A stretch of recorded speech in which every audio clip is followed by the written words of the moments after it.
আমরা হচ্ছে সবসময় ক্ষেত্রে একটা বিষয় বলে থাকি যে আপনার ট্রেড করবেন এরকম ভাবে, আপনার যদি লস করেন $1, প্রফিট টার্গেট রাখবেন হচ্ছে $2। আপনি যদি লস করেন $2, প্রফিট টার্গেট রাখবেন আপনার $3 থেকে $4। ঠিক আছে? মানে আপনি যদি 1% রিস্ক নেন, আপনাকে রিওয়ার্ড নিতে হবে 2%, 3% এরকম। ঠিক আছে? সেম এই আকৃতিতে নিতে হবে। আমরা আমরা যদি একটু দেখি যে আমরা হচ্ছে এটার ইউজ কিন্তু আমরা সবসময় আপনারা দেখে থাকেন যে করে থাকি। ঠিক আছে? এটার ইউজ কিন্তু আমরা সবসময় ক্ষেত্রে কি করে থাকি। তো এইটা মানে কি? এটা মানে কি বা আমরা কেন এটা ইউজ করে থাকি? এটা মূলত ইউজ করার কারণ হচ্ছে আমরা মার্কেটে কতটুকু রিস্ক নিব বা কতটুকু রিওয়ার্ড নেব, এটা হচ্ছে এটার মাধ্যমে বোঝানো হয়। তবে অনেকেই মনে করে যে এটা হচ্ছে ডিরেক্ট কোনো হয়তোবা সিগন্যাল, কিন্তু এরকম না। তবে এটা হচ্ছে একটা ইঙ্গিত যে আপনারা রিস্ক এতটুকু নিতে পারেন, তবে রিওয়ার্ড হচ্ছে এতটুকু নিতে পারেন। এটা হচ্ছে আমরা সম্পূর্ণভাবে এটার মাধ্যমে আপনাদের বুঝিয়ে থাকি। তো আমরা হচ্ছে ফার্স্ট আমাদের ৩টা কথার উপরে ভিত্তি করে আমরা আজকে ক্লাসটা কন্টিনিউ করব। তো প্রথম আমরা বিষয় যদি দেখি তাহলে হচ্ছে আমরা এসএল এবং টিপি নিয়ে আজকে আলোচনা করি। যে আমরা ডিপলি ভাবে এসএল টিপিতে এই পর্যন্ত এখনো যায়নি, তবে আজকেই আশা করি যে এই বিষয়ে যদি ক্লাসটা কন্টিনিউ করেন, নেক্সট টাইমে এই এসএলটিপির উপরে আপনার কোনো ডাউট থাকবে না। আমরা গত ক্লাসে আলোচনা করেছিলাম যে আপনারা কিভাবে ফিবোনাচি এক্সটেনশন ব্যবহার করে কিভাবে 3টা টিপিকে আপনারা গেইন করতে পারেন, কিভাবে আপনারা 3টা টিপিকে গেইন করতে পারেন, ফার্স্ট টিপি, সেকেন্ড টিপি এবং হচ্ছে থার্ড টিপি। তো এর বাইরেও আমাদের কিছু কিছু বিষয় চিন্তা করতে হবে। শুধু আমরা যদি টুলস এর উপরে ভিত্তি করে 3 নাম্বার টিপি পর্যন্ত অপেক্ষা করতে চাই, সেক্ষেত্রে আমাদের জন্য এটা হয়ে যাবে বোকামি। আমরা শুধুমাত্র মার্কেট স্ট্রাকচার না দেখে একটা টুলস এর উপরে ভিত্তি করে আমরা কখনোই টিপি ইউজ করতে পারবো না। অনেক সময় দেখা গেল যে ফার্স্ট টিপি ডান, সেকেন্ড টিপি ডান, থার্ড টিপি যাওয়ার আগেই মার্কেট আপনি এসএল ডান। ঠিক আছে? এটা যেন না হয়, এই জন্যই আমরা সব সময় ক্ষেত্রে একটা বিষয়ের উপরে ভিত্তি করে কখনো এসএলটিপি ইউজ করব না।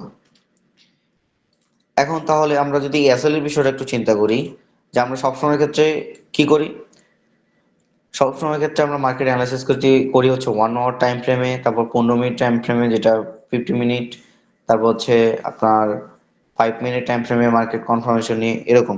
টাইম ফ্রেমের বিষয়টা যদি আমরা একটু কথা বলি, 1 মিনিট, এটা আসলে টপিকের ভিতরে পড়ে না, তারপরেও আমরা যদি বলি যে আমরা সবসময় ক্ষেত্রে কি করি, আগে হচ্ছে লং টাইম ফ্রেম হচ্ছে আমরা অ্যানালাইসিস করি। ও লং টাইম ফ্রেম বলতে কি, 1 আওয়ার টাইম ফ্রেম, 1 এইচ। এটা খুবই গুরুত্ব সহকারে মনে রাখতে হবে যে আমরা যত ধরনের market support, resistance, trend line, এই বিষয়গুলোকে আমরা ড্রয়িং করে হচ্ছে 1 আওয়ার টাইম ফ্রেমে। এর শর্ট টাইম ফ্রেম আমরা যদি ডিরেক্টলি ভাবে যাই শর্ট টাইম ফ্রেমে, তাহলে হচ্ছে 15 মিনিট যে টাইম ফ্রেমটা আছে, 50 মিনিট, এই টাইম ফ্রেমে আমরা মার্কেটের পেয়ারগুলো গ্যাপ যেগুলো আছে বা মার্কেটের রিটেস্ট পয়েন্ট, ফিবোনাচি বা পেয়ারগুলো গ্যাপ, এগুলোকে আমরা শর্ট টাইমে অ্যানালাইসিস করার জন্য এই 15 মিনিট টাইম ফ্রেম আমরা সবসময় ক্ষেত্রে ব্যবহার করে থাকি। তো এটার পরে, এটা অ্যানালাইসিস করার পরে আমরা কনফার্মেশন এন্ট্রি নেওয়ার জন্য আমরা সবসময় ক্ষেত্রে যে বিষয়টা খেয়াল রাখবো সেটা হচ্ছে 5 মিনিট টাইম ফ্রেমে যাওয়ার পর আপনি এখান থেকে ক্যান্ডেল কনফার্মেশন নিতে পারেন। আমরা প্রায় 10টা ক্যান্ডেল নিয়ে কথা বলেছি, যে ক্যান্ডেলগুলো হচ্ছে রিভার্সাল ক্যান্ডেল, অনেকগুলো হচ্ছে আপনার মার্কেট কন্টিনিউ ক্যান্ডেল। ঠিক আছে? এরকম অনেকগুলো প্রায় 10টা 12টা ক্যান্ডেল নিয়ে, অ্যাডভান্স ক্যান্ডেল নিয়ে কথা বলেছিলাম। সেই ক্যান্ডেলের উপরে ভিত্তি করে আপনার 5 মিনিট টাইম ফ্রেমে 10% কনফার্মেশন দিবেন ক্যান্ডেল দিয়ে। আর বাকি যে আপনারা 70 বা 60% কনফার্মেশন নেবেন, এটা হচ্ছে মার্কেটের স্ট্রাকচারের উপরে ভিত্তি করে। ঠিক আছে? এই টাইম ফ্রেমের বিষয়গুলো আশা করি আমরা কনফার্ম হয়ে গেছে। এবং এটাতে আমরা যখন এন্ট্রি ট্রিগার করব, 5 মিনিট টাইম ফ্রেমে এন্ট্রি ট্রিগার করার পরে আমরা এসএলটিপি ইউজ করবো হচ্ছে 1 মিনিট টাইম ফ্রেমে। 1 মিনিট টাইম ফ্রেমে আমরা যখন এসএলটিপি ইউজ করব, তখন আমাদের জন্য এটা অনেক হেল্পফুল হবে। কেন?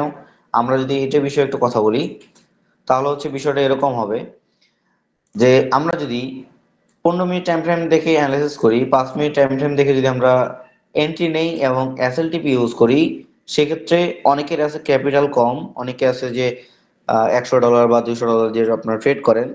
তো 5 মিনিট টাইম ফ্রেমে বা এর চেয়ে একটু বড় লাইন টাইম ফ্রেমে, 15 মিনিট টাইম ফ্রেমে যদি আপনারা এসএলটিপি ইউজ করেন, সেক্ষেত্রে আপনার এসএল এবং তার সাথে টিপি হয়ে যাবে হচ্ছে অনেক বড়, যেটা হচ্ছে আপনাদের রিস্ক বা রিওয়ার্ড কোনোটাই নেওয়া উচিত নয়। এই জন্য আপনি টিপি বলেন, এসএল বলেন, দুইটাই কনফার্ম নেওয়ার জন্য আমাদের অলওয়েজলি শর্ট টাইম ফ্রেমে এটা দেখতে হবে। 1 মিনিট টাইম ফ্রেমে সবসময় ক্ষেত্রে আমরা এসএলটিপি ইউজ করার চেষ্টা করব। ধরেন যে আমরা যদি 5 মিনিট টাইম ফ্রেমে এরকম একটা স্ট্রাকচার দেখি, যে এটা হচ্ছে 5 মিনিট টাইম ফ্রেমের একটা সাধারণ স্ট্রাকচার, এটাকে যদি আমি 1 মিনিট টাইম ফ্রেমে দেখি, তাহলে স্ট্রাকচারটা কেমন হবে? ধরেন যে এটা 5 মিনিট টাইম ফ্রেম এবং এটা হচ্ছে 1 মিনিট টাইম ফ্রেমে। 1 মিনিট টাইম ফ্রেমে মার্কেটে আমরা যদি এরকম ডিরেক্টলি ভাবে স্ট্রাকচার দেখি, তাহলে কিন্তু আমরা সম্পূর্ণভাবে এরকম আকৃতিতে কিছুটা দেখব, তাই না? এরকম আকৃতিতে আমরা কিছুটা দেখব 1 মিনিট টাইম ফ্রেম, ধরেন যে এরকম। এখন আমরা যদি 5 মিনিট টাইম ফ্রেমে একটা অ্যানালাইসিস করি, ধরেন যে এটা হচ্ছে মার্কেটের হচ্ছে লো, আমরা গত ক্লাসে যেটা বিষয় নিয়ে আলোচনা করেছিলাম, যেটা হচ্ছে মার্কেটের লো এবং হচ্ছে মার্কেটের রানিং হাই যদি আমি চিন্তা করি, তাহলে ধরেন যে এটা, বা এটা যদি আপনি চিন্তা করেন যে রানিং মার্কেটের এটা হচ্ছে হাই।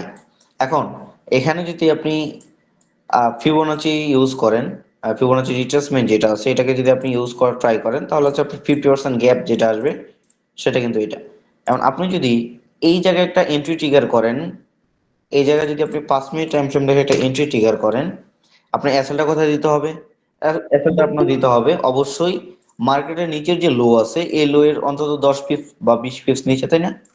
এটা কিন্তু আমরা এতদিন থেকে শিখে আসতেছি যে মার্কেটের নিচের যে লো, যেখান থেকে এন্ট্রি ট্রিগার করব, তার নিচের যে লো, সেই লো থেকে আমরা কমপক্ষে 10 থেকে 20 পিপস নিচে এসএলটা ইউজ করতে পারি। এখন আমরা যদি এখান থেকে এই পর্যন্ত চেষ্টা করি, ট্রাই করি, গোল্ড মার্কেটে যেহেতু ভলিউম অনেক সময় অনেক বেশি থাকে, সেক্ষেত্রে এখানে প্রায় আপনার 100 পিপস তো সামথিং অনেক সময় হয়ে যেতে পারে।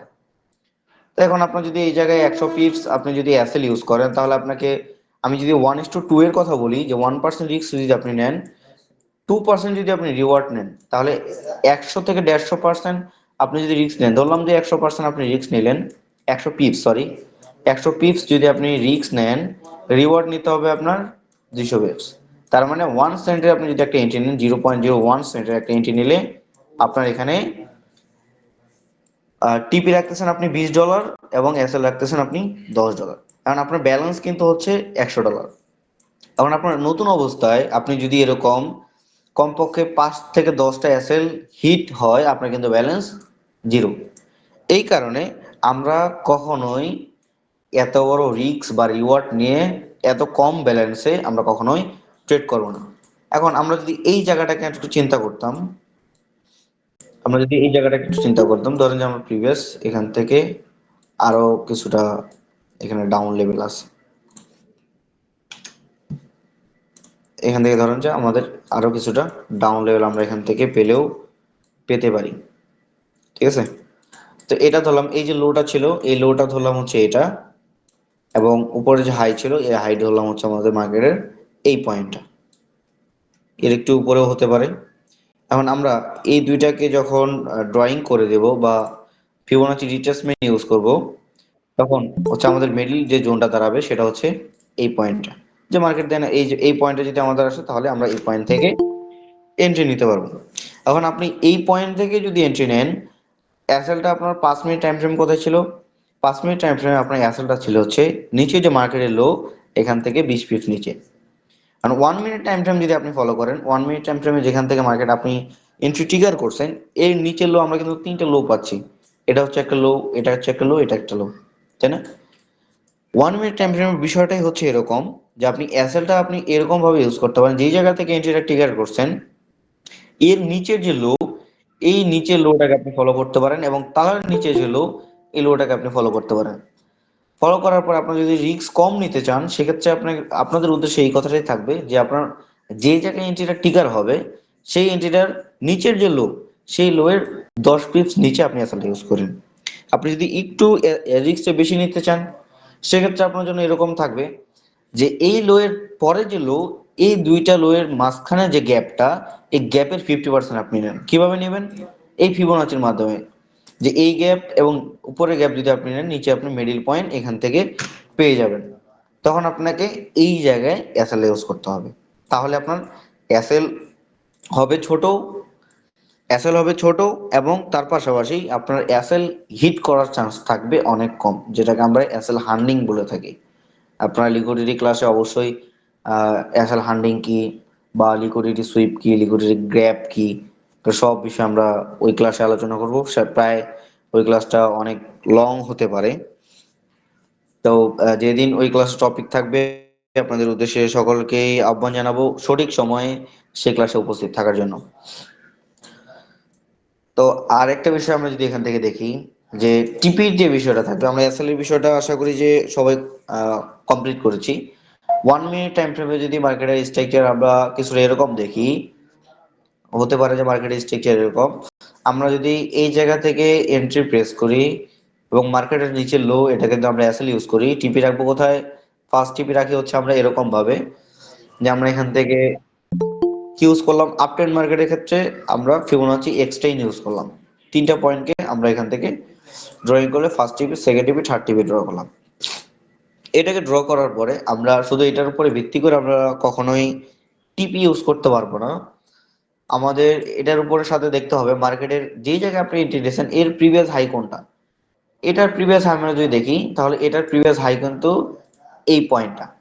তাহলে আপনার প্রথম যে টিপিটা থাকবে, এই প্রথম টিপিটায় থাকতে হবে আপনার এই পয়েন্টটাতে। ঠিক আছে? তার মানে আপনার প্রথম টিপিটা, এই যে টিপি যেটা ফিবোনাচি এক্সটেন্স আমাদের দেখালো, এই টিপিটা আমাদের জন্য প্রযোজ্য নয়। ঠিক আছে? আর যদি কখনো এই হাই আপনার এই প্রথম টিপিটা চলে আসে, তাহলে আপনার এই পয়েন্টটাই হয়ে যাবে আপনার কি ফার্স্ট টিপি। তার মানে এই প্রিভিয়াস যে হাই, এই হাই এর উপরে যে আমরা যদি হাই দেখি, তাহলে হচ্ছে এটা, তাই না? তাহলে আমাদের দ্বিতীয় টিপি থাকবে হচ্ছে আমাদের এই লেভেলটা। তার মানে এটা আমাদের দ্বিতীয় লেভেল হচ্ছে অপশনাল, এটা আমরা কখনোই দ্বিতীয় লেভেল রাখতেছি না, এটা হচ্ছে অপশনাল হিসেবে রাখতেছি। এবং প্রিভিয়াস যে হাই, এটা আমরা মার্কেটের দ্বিতীয় লেভেল হিসেবে রাখতেছি। কোনো কারণে যদি এই লেভেলটা এই লেভেলেই পড়ে যায় বা এর আশেপাশে পড়ে যায়, তার মানে আমরা এটা দ্বিতীয় টিভি হিসেবে রাখলেও রাখতে পারি। তার মানে আমরা কি জানলাম? আমরা এখান থেকে একটা বিষয়ই জানলাম, সেই বিষয়টা হচ্ছে এসএল হোক টিপি হোক, দুইটার ক্ষেত্রে আমরা একদম যে লোয়ার টাইম ফ্রেম আছে 1 মিনিট টাইম ফ্রেম, এই 1 মিনিট টাইম ফ্রেম আমরা অলওয়েজলি ইউজ করব। এবং এন্ট্রি ট্রিগার করার জন্য আমরা 5 মিনিট টাইম ফ্রেম ইউজ করব। ঠিক আছে? এরই হচ্ছে একটা বিষয় থাকবে। এখন আমরা এখান থেকে যে রিস্ক বা রিওয়ার্ডটাকে নেই, আমরা এই যে ফিবোনাচি, তার নিচের তার নিচেটা আমরা যদি নেই, টুলস 1 2 3 4 5 নাম্বার, এই 5 নাম্বার টুলসে আসার পর আপনি এখানে শর্ট পজিশন, লং পজিশন, দুইটা এখান থেকে আপনার পজিশন পাবেন। লং পজিশন ইউজ করা হয় আপ মার্কেটে বাই এন্ট্রি নেওয়ার জন্য, এবং শর্ট পজিশন খোঁজা হয় আমাদের সেল পজিশন খোঁজার জন্য। আমরা ধরেন যে যদি কোনো এখানে সেট আপ রাখি, যেটা হচ্ছে মার্কেটের রানিং হাই, মার্কেটে যখন রিটেস্ট করতে আসবে, এখান থেকে আমরা বাই একটা সেট আপ রাখবো। হয়তো এখানে কোনো ফেয়ার ভ্যালু গ্যাপ থাকতে পারে, থাকতে পারে ওয়াটার ব্লক, থাকতে পারে ফিবোনাচি রিট্রেসমেন্ট। এখান থেকে আমরা যদি এন্ট্রি নেই, আমাদের একটা এখান থেকে কি করতে হবে, একটা লং পজিশন নিতে হবে। লং পজিশন আপনি যখন এখান থেকে ট্রিগার করে দেবেন, তখন আপনার এখান থেকে কিন্তু দুই পাশেই সম পরিমাণ গ্রিন এবং রেড দেখবেন। গ্রিন যে পয়েন্টটা এটা হচ্ছে টিপি, এবং রেড যে পয়েন্টটা এটা হচ্ছে আপনার এসএল। তো এটাকে আমরা সহজ ভাষায় বলা হয় রিস্ক ম্যানেজমেন্ট বা risk reward.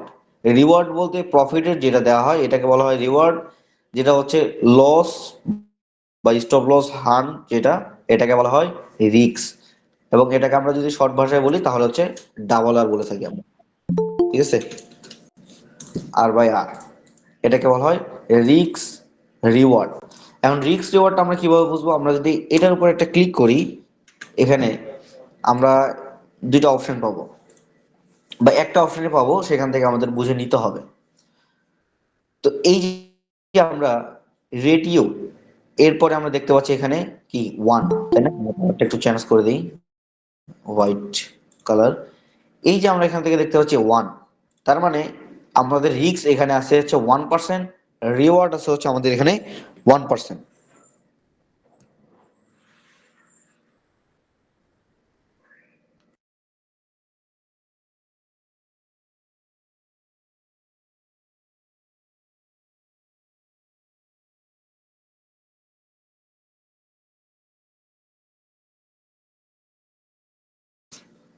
I am extremely sorry.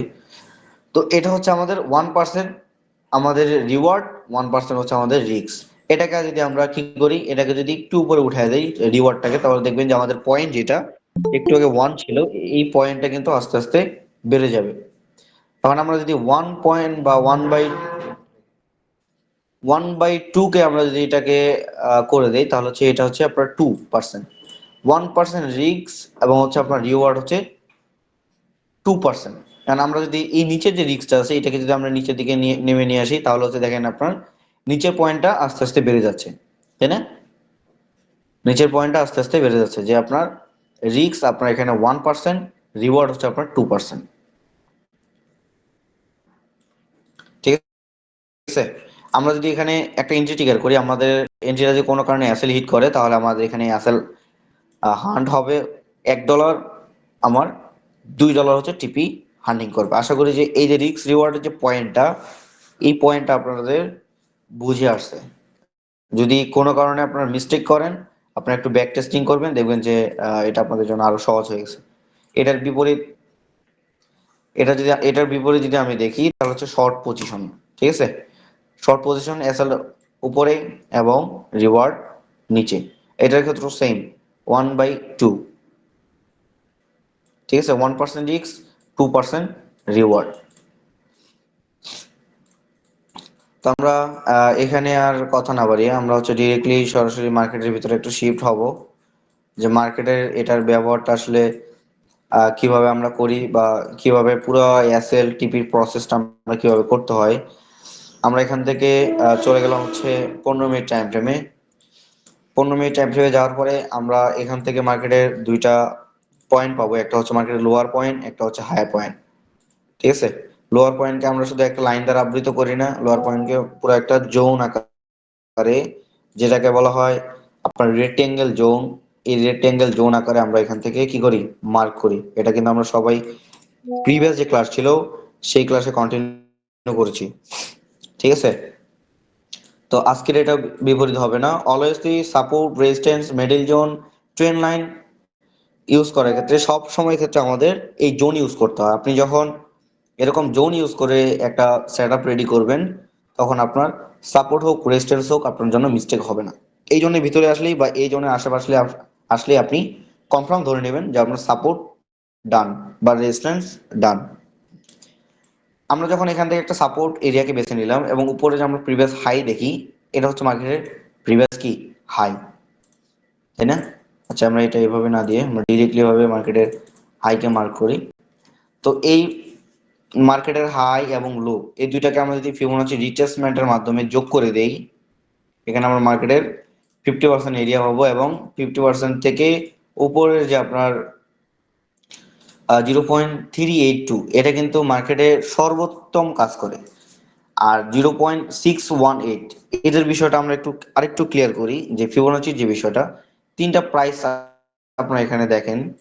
তিনটা প্রাইসের গুরুত্ব আমরা যদি একটু কথা বলি, যে প্রথম প্রাইসটা হচ্ছে 0.382, সেকেন্ড পয়েন্ট হচ্ছে 0.50, এবং থার্ড পয়েন্ট হচ্ছে আপনার 0.618। মার্কেটে আমরা এটাকে ধরে থাকি এরকম, যে মার্কেটের এই যে এরিয়াটা, এই এরিয়াটা হচ্ছে মার্কেটের 30% এরিয়া, এটাকে বলা হয় মার্কেটের 50% এরিয়া, এবং এই পয়েন্টটাকে বলা হয় মার্কেটের 70% এরিয়া। তো মার্কেট যখন আপনার এই 30 থেকে 50% এরিয়ার ভিতরে আসবে, তখন আপনি চেষ্টা করবেন যে এর ভিতরে একটা এন্ট্রি প্রেস করার জন্য। এর ভিতরে মার্কেটটা যখন আসে, তখন আপনার 50% মার্কেটের কনফার্মেশন হয়ে যায় যে মার্কেট এখান থেকে ওঠার সম্ভাবনা থাকবে। কোনো কারণে যদি সেলারের প্রেশার বেশি থাকে, তখন মার্কেট কি করে, একটু উঠার পরে মার্কেট নিচের যে পয়েন্টটা যেটা হচ্ছে 70% এরিয়া, এখানে আসলে মার্কেটটা উঠে যাওয়ার চান্স অনেক বেশি থাকে। তারপরেও যদি আপনার অ্যানালাইসিস ভুল হয়, সেক্ষেত্রে আপনার করার কিছু থাকবে না। সেক্ষেত্রে আপনার এসএল হান্ট করার চান্স থাকবে বা এসএল হিট করার চান্স থাকবে অনেক বেশি। ঠিক আছে? যারা ক্লাসে মনোযোগ দিচ্ছেন, আশা করি বিষয়টা আপনারা বুঝতে পারছেন। যদি ক্লাসে মনোযোগ না থাকে, নেক্সট টাইমে এই বিষয়ে বলে আপনার জন্য কোনো লাভ হবে না। এখন এই জায়গা থেকে আমরা যখন ফিবোনাচি রিট্রেসমেন্টের মাধ্যমে আমরা এখান থেকে জোন বের করলাম, করার পরে আমরা এখান থেকে ফিবোনাচি এক্সচেঞ্জ যেটা আছে যদি সেটার একটু ব্যবহার করি, মার্কেটের নিচে 1% লেভেল, টু টু লেভেল এবং থার্ড লেভেল, এই তিনটাকে যদি আমরা এখানে দিয়ে দিই তাহলে এখান থেকে আমরা তিনটা টিপি পাচ্ছি। এখান থেকে আমরা তিনটা টিপি পাচ্ছি। তো আমরা এখান থেকে দেখতে হবে মার্কেটে যে জায়গা থেকে আমরা এন্ট্রি ট্রিগার করছি এখান থেকে মার্কেটের প্রিভিয়াস হাই কোনটা, এই পয়েন্টটা যে জায়গাতে ফিবোনাচির এক্সটেন্সের 0.382 যে লেভেলটা, এই লেভেলটা কিন্তু সেই জায়গায় পড়ে গেছে। তার মানে এই লেভেলটাই আমাদের জন্য ফার্স্ট টিপি ধরার জন্য বেস্ট। আমরা যদি একটু বাই সেট আপের জন্য এন্ট্রি ট্রিগার এবং ফার্স্ট টিপি থাকবে হচ্ছে আমাদের এই পয়েন্টটা, ঠিক আছে। সেকেন্ড টিপি যদি আমি দেখি, একটু আগে আমি যেটা বললাম তার প্রিভিয়াস হাইকে আমাদের দেখতে হবে, তার প্রিভিয়াস হাই হচ্ছে আমাদের এটা, এই পয়েন্টটাকে আমরা যদি একটু মার্ক করে দেই তাহলে এই পয়েন্টটা আমার দাঁড়াচ্ছে ঠিক এই জায়গায়, ঠিক আমার এই জায়গায়, যেটা হচ্ছে আপনার 4970। এইটাকে আপনি যদি এক লাইন দ্বারা আবৃত করে টিপি দেন তাহলে কিন্তু আপনার এটা অনেক সময় মিস্টেক হয়ে যেতে পারে টিপি হিট করার জন্য। এই জন্য আমাদের এখানেও কি করতে হবে, রেজিস্ট্যান্স আকারে আমাদের এখানে ইউজ করতে হবে রেক্টেঙ্গেল। সব সময় ক্ষেত্রে এক লাইন দ্বারা কোনো কিছু করার চেষ্টা পর্যন্ত করা ঠিক না। আপনারা সব সময় ক্ষেত্রে রেক্টেঙ্গেল ইউজ করবেন, সব সময় ক্ষেত্রে। এটা হচ্ছে আমাদের ফার্স্ট টিপি, এটা হচ্ছে আমাদের সেকেন্ড টিপি এবং থার্ড টিপি হচ্ছে তার প্রিভিয়াস হাই, এটা হচ্ছে তার প্রিভিয়াস হাই। আমরা যদি এখানেও একটা রেক্টেঙ্গেল দিয়ে দেই, এখানে যদি আমরা একটা রেক্টেঙ্গেল দিয়ে দেই তাহলে আমরা এই প্রাইসটা আমরা দেখতে পাচ্ছি একদম ঠিক আছে। তার মানে আমরা এখান থেকে ফার্স্ট টিপি পাইলাম, ফার্স্ট টিপি হচ্ছে আমাদের এই প্রাইস, এবং আমরা এখান থেকে সেকেন্ড টিপি হচ্ছে এই প্রাইসের ভিতরে আসলেই আমরা এন্ট্রি, সেকেন্ড টিপি, এবং এটা হচ্ছে আমাদের থার্ড টিপি। তো এখান থেকে মোটামুটি তিনটা টিপি আমরা এখান থেকে বের করে নিতে পারলাম। এখন এসএল এর যে বিষয়টা, এসএল এর বিষয়টা আরেকটু আমাদের ডিপলি ভাবে দেখার জন্য আমরা সরাসরি এখান থেকে চলে যাই 1 মিনিট টাইম ফ্রেমে, ঠিক আছে। 1 মিনিট টাইম ফ্রেমে আমি যে কোনো টাইম ফ্রেমে অ্যানালাইসিস করতেছি, সেক্ষেত্রে আপনাদের জন্য সকলকে রিকোয়েস্ট থাকবে যে আপনি শর্ট টাইম ফ্রেমে যাওয়ার পরে দেন এই অ্যানালাইসিসটা করবেন, তাহলে আপনার জন্য এসএল এবং টিভি যেটা আছে সহজেই হিট করার চান্স থাকবে টিপি, এবং এসএল যেখানে দিবেন সেই জায়গায় হিট করার চান্স থাকবে অনেক কম। মার্কেট আমার এই জায়গা থেকে এন্ট্রি ট্রিগার, এর নিচে আমরা যদি লো দেখি 1 মিনিট টাইম ফ্রেমে তাহলে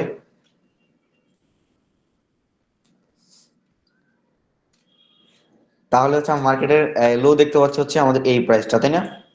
এই প্রাইসটা আমরা এটাকেও রেক্টেঙ্গেল দিয়ে আবৃত করে দিই। এটা হচ্ছে মার্কেটে আমাদের রিস্ক। তাহলে আমরা দেখি যে আমাদের রিস্ক কতটুকু হচ্ছে, রিওয়ার্ড কতটুকু হচ্ছে, আমাদের কতটুকু নেওয়া উচিত। আমরা এখান থেকে যদি দেখি, আমরা এখান থেকে দেখতে পাচ্ছি 1% রিস্ক আমাদের এখানে এবং 3% আমাদের এখানে রিওয়ার্ড। $1 যদি লস করি আমরা এখান থেকে $3 প্রফিট নিয়ে বেরো যাবো। 3 বলতে 3 না, 3.7 যেটা আছে, যেটা হচ্ছে 3.7, তার মানে হচ্ছে 370, যেটা আপনি ধরতে পারতেছেন। $1 যদি লস করেন তার মানে আপনি এখান থেকে $3.70 আপনি এখান থেকে নিয়ে বের হয়ে যাচ্ছেন। তার মানে আমাদের রিওয়ার্ডটা একটু কমাতে হবে। আপনি যদি ওয়ান পয়েন্ট, আপনি যদি এখান থেকে 1.2 বা 3 নেন তাহলে আপনি 3 রাখতে পারেন বা 2 রাখতে পারেন। আমরা এখানে ডিরেক্টলি 3 দিয়ে দিই, তার মানে 1% রিস্ক আমরা এখান থেকে নিচ্ছি এবং 3% আমরা এখান থেকে কি নিচ্ছি, রিওয়ার্ড। এই পার্সেন্ট মাপ করে আপনারা কখনোই করবেন না, তবে নিজের বোঝার ক্ষেত্রে এটা প্রযোজ্য। নিজে কতটুকু রিস্ক বা রিওয়ার্ড নিচ্ছেন এটা বোঝার ক্ষেত্রে আপনার এটার জন্য প্রযোজ্য। তবে অলওয়েজলি সব সময় ক্ষেত্রে চেষ্টা করবেন, আমি একটু আগে যেভাবে টিপিটাকে বের করলাম যে একটার প্রিভিয়াস হাই তার আরেকটার প্রিভিয়াস হাইকে আমরা মার্ক করে বা জোন ড্রয়িং করে যেখানে আমরা টিপিটা ইউজ করলাম, এটি হচ্ছে আমাদের জন্য মার্কেটের সঠিক এরিয়া। তো যাই হোক, আমরা সামনের দিকে কথা বাড়াচ্ছি না, যেহেতু সকলেই ম্যাক্সিমাম লোক যারা আছেন সকলেই রোজাদার মানুষ। তারাবির শেষে আমরা সবাই একত্রিত হয়েছি, প্রায় অনেকজন মানুষ, 50-60 জন প্লাস মানুষ আমরা সবাই একত্রিত আছি। আবার সেহরির সময় আমাদের উঠতে হবে, সেক্ষেত্রে অনেকেই ক্লান্ত। ইনশাল্লাহ আমরা সামনের দিকে আর বাড়াচ্ছি না।